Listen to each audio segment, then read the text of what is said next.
Hey you guys, welcome back to the channel. You're back with the Linky Prepper, and this is part 2 of the Real Zombie Apocalypse Explained. And we left off at Temporal Dignified in part 1. And the line before Temporal Dignified was sad concepts will come to harm each one.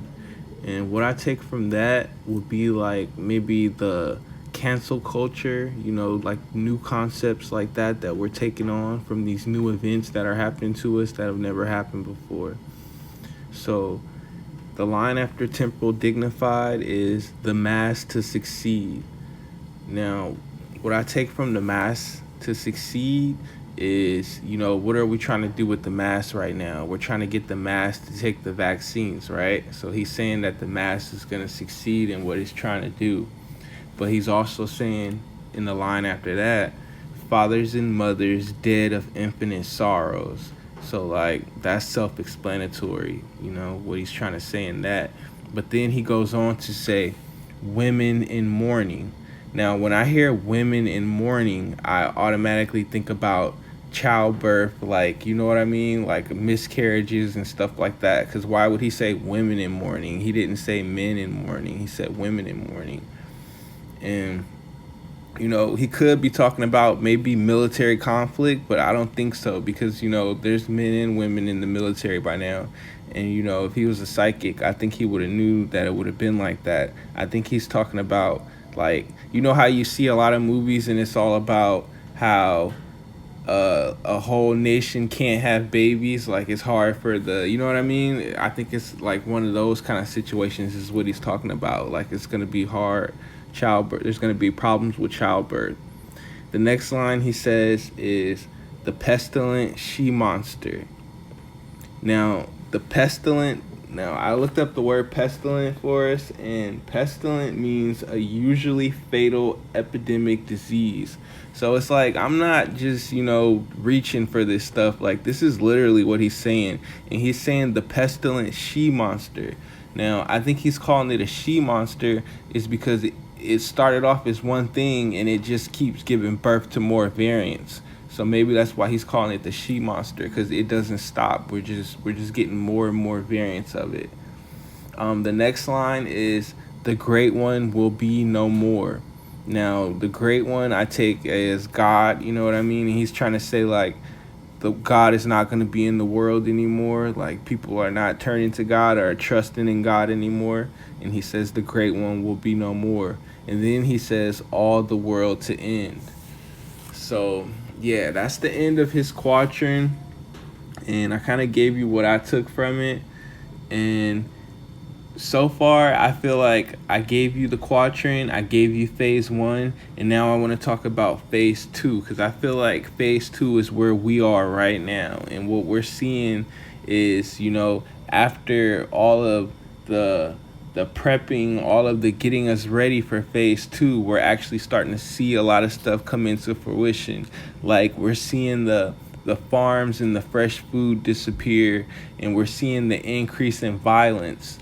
We're seeing mass murders and mass shootings, you know what I mean? On Instagram Live, we're being desensitized. Well, we were being desensitized. We're already desensitized, but with the Facebook Live murders, just watching people die and watching people kill themselves and stuff like that live, it's really desensitizing for a nation. And what we also see is a lot of natural disasters right now. We see a lot of nations, a lot of countries that can't feed themselves because of volcanoes and other natural disasters that are happening, hurricanes and tornadoes. We actually had a hurricane rip through the United States and kill over 100 people very recently, which has never happened before. It's just really crazy stuff going on right now. And then we have all these new events and new cases, which also bring on the sad concepts that I think Nostradamus was talking about, like the Rittenhouse case. Like, we're all happy that Rittenhouse is safe and we're happy that he didn't get hurt. But, that brings on sad concepts. Parents feel like they need to give their kids guns, Parents feel like they need to make sure that their kids know how to use guns and take them to school and stuff like that.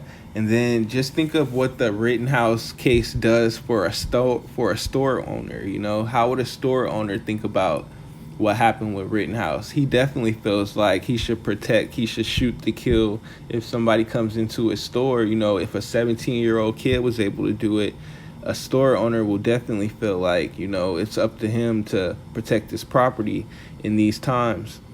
So yeah, it's a lot of new sad concepts, you know, a lot of new violence, a lot of increases in violence, you know, homicides, robberies, car thefts, you know, a lot of online. It seems like everything is recorded nowadays. You know, you can see all these murders and all this crazy stuff.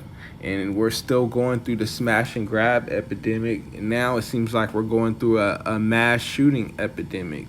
So it's really crazy right now, you guys. And with the lockdowns in different countries, you know, we have to ask ourselves, will we be facing a lockdown in our country? But a lot of these cities look like zombie cities, like how you would see the cities in the movies where there's nobody on the streets. That's how it looks now with these lockdowns. Yeah, you guys, so it all goes back to the question that I asked you in part one. What is a zombie? A zombie doesn't think. A zombie reacts on impulse. Zombies don't care about each other. Now, knowing those things, you know, we could pretty much look at the way people are behaving, say with the vaccine, for instance. You know, we know that this vaccine is causing heart inflammation. We know that this vaccine is causing different types of cerebral palsy. Um, we know that this vaccine is causing strokes. We know that this vaccine is causing, you know, different effects on different people. But you know, for the mass, for the majority, you know, this vaccine seems to be working. So like zombies, we don't really care about the people that are suffering right now. We don't really care about the people that are being hurt from the vaccine. You know, we are really just being like, you know, like a herd mentality. And as long as the herd is doing okay, we don't really care about the people that are falling off to the side. So, and when you see people who speak out about these things, you definitely see them get ostracized. You know, people like Nicki Minaj, people like Kyrie Irving, people like Joe Rogan.